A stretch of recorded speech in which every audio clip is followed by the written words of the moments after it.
जय श्रीमन्नारायण। जय श्रीमन्नारायण। आमला की एकादशी महत्व। फागुन मास के शुक्ल पक्ष की एकादशी ये आमला एकादशी है। इस एकादशी का व्रत करने से बहुत फल प्राप्त होता है, मोक्ष की प्राप्ति होती है। विष्णु भगवान शयन कर रहे थे, उनकी नाभि से एक कमल उत्पन्न हुआ। कमल पे ब्रह्मा जी का जन्म हुआ। उसी कमल पे से एक बिंदु पृथ्वी पे गिरा।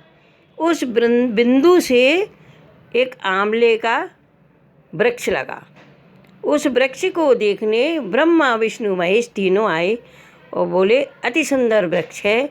उन तीनों देवों ने उसमें निवास किया और बोले इस वृक्ष की पूजा करने से, इसके नीचे बैठने से अनंत गुना फल मिलेगा और इस वृक्ष की पूजा करना चाहिए।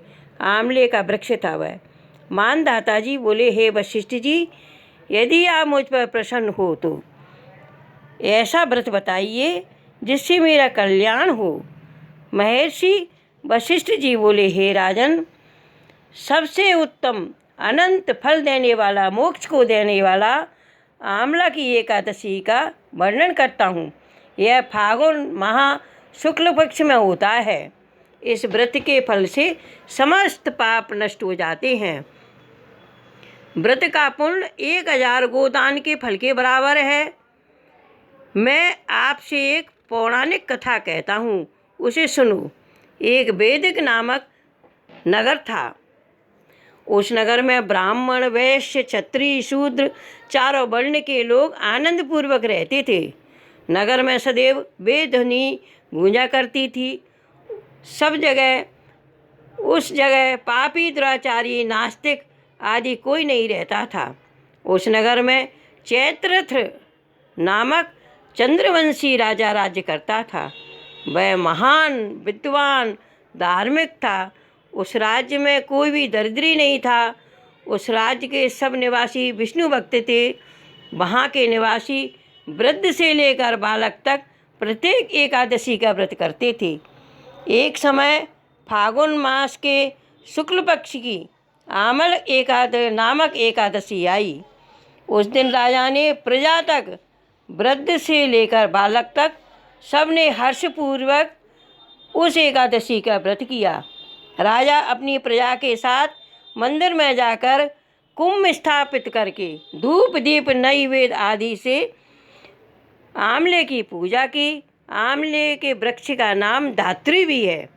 वे सब धात्री की इस प्रकार स्तुति करने लगे। आमले के पेड़ के नीचे स्तुति करने लगे।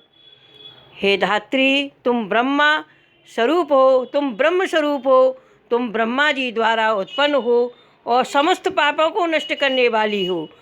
तुमको नमस्कार है। अब तुम मेरा अर्ध स्वीकार करो।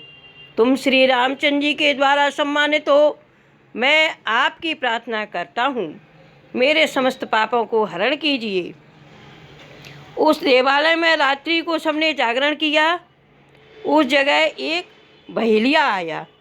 वह महापापी था, दुराचारी था।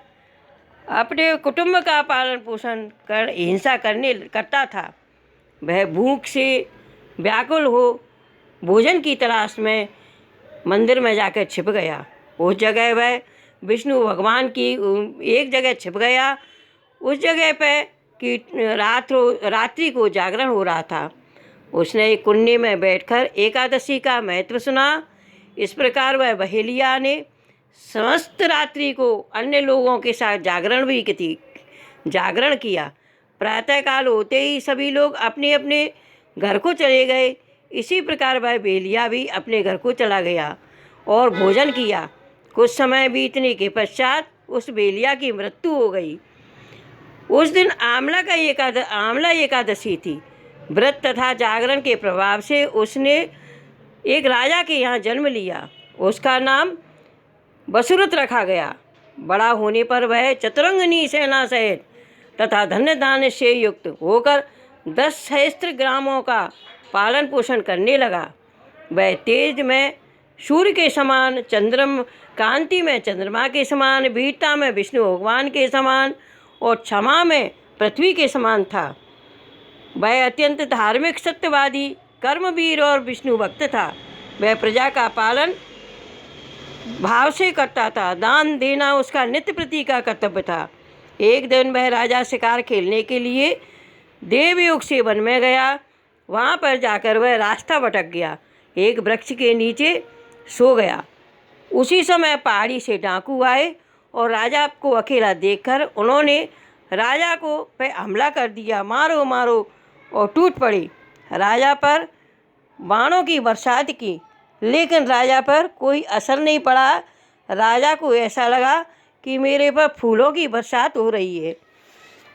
उल्टे डाकुओं पर ही वह बाण चलने लगे।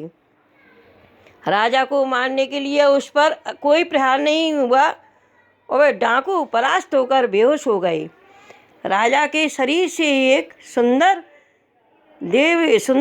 वस्त्रों वाली, एक आभूषणों से अलंकृत एक कन्या ने जन्म लिया। उसकी वृक्ति टेढ़ी थी। उसकी आंखों से लाल लाल अग्नि निकल रही थी। वह उस समय दूसरे काल के समान प्रतीत होती थी। वह उन डाकुओं को मारने दौड़ी। समस्त डाकुओं को काल के गाल में पहुंचा दिया। जब राजा जगा, इन डाकुओं को मरा हुआ देखकर सोचने लगा कि इन डाकुओं को किसने मारा, मेरा इस वन में कौन हितैषी है। जब वह राजा ऐसा विचार कर रहा था, तभी आकाशवाणी हुई, हे राजन, इस संसार में विष्णु भगवान के अतिरिक्त तेरी कौन रक्षा कर सकता है। इस आकाशवाणी को सुनकर राजा अपने नगर को वापस आ गया और सुखपूर्वक रहने लगा। महर्षि वशिष्ठ जी बोले, हे राजन, यह सब आमलक एकादशी का व्रत का प्रभाव है। जो मनुष्य इस आमलक एकादशी का व्रत करते हैं, उनके प्रत्येक कार्य सफल हो जाते हैं। अंत में वह विष्णु को प्राप्त होते हैं। आमला एकादशी का व्रत करना चाहिए। इस दिन आमले के वृक्ष की पूजा करो, आमले का फल दान करो।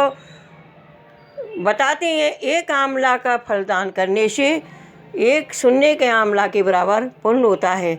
इस दिन आमले का ही साकार लेना चाहिए। जय श्रीमन नारायण, जय श्रीमन नारायण।